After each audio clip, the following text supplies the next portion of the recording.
magana ta biyu gashi Bauchi ta dauka sauran jihohin arewa da ake zaman lafiya duka ya dauka wannan azzalumar gwamnati ta Tinubu ba sa kaunar mu ba sa kaunar al'umma arewa saboda haka kada mu yi kuskuren sake zaben wannan azzalumar gwamnatin ta Tinubu idan kunne ya ji idan muka sake wato in kuka fahimci maganar da Sadiq Sani Sadiq yayi a cikin wayannan maganganun duka fa babu maganar da muka ce muku ƙarya yake yi ko kuma abin da ya faɗa bai faruwa.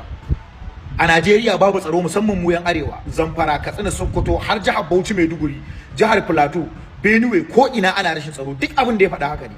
Amma na rantse da Allah ƙarya ne ya ce ya fito iya wannan maganar ne don kishin talaka, wallahi ƙarya ne don kishin kansa yi. Dalilai na da hujjoji na masu ƙarfi shine wannan mutumin su suka tallata Buhari. Lokacin da Buhari ya zo ya shekara 8 da ni da kai mun sani tabarbarewar rashin tsaro a arewacin Najeriya karuwa yi. Haka Buhari ya sauka. Tun a lokacin muke ce musu kada ƙara mana tallan wannan jam'iyyar ta APC saboda Buhari ya zo ya kasa, Buhari ya zo bai yi abin da ya kamata ba, har Buhari ya gama shekara 8 ɗin shi ya sauka. Arewacin Najeriya bata gyara ba, wanda babu mutumin da muka taba kyautatawa zato irin Muhammadu Buhari. Muka ce to shikenan tunda wannan jam'iyyar ta ba ta yi ba kar a zo a ƙara mana tallan APC.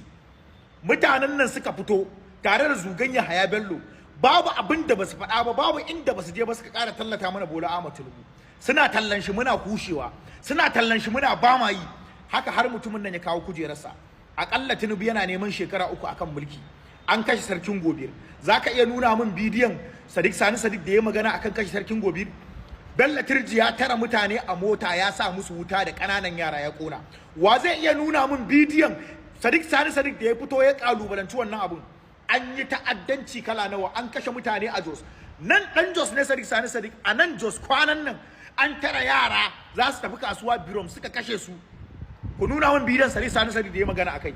Zan iya yargo muku ta'addanci da aka yi sama da kwaya 100 a arewacin Najeriya wanda bamu taɓa ganin bidiyon Sadiq Sani Sadiq ya fito ya kumfan baki ba.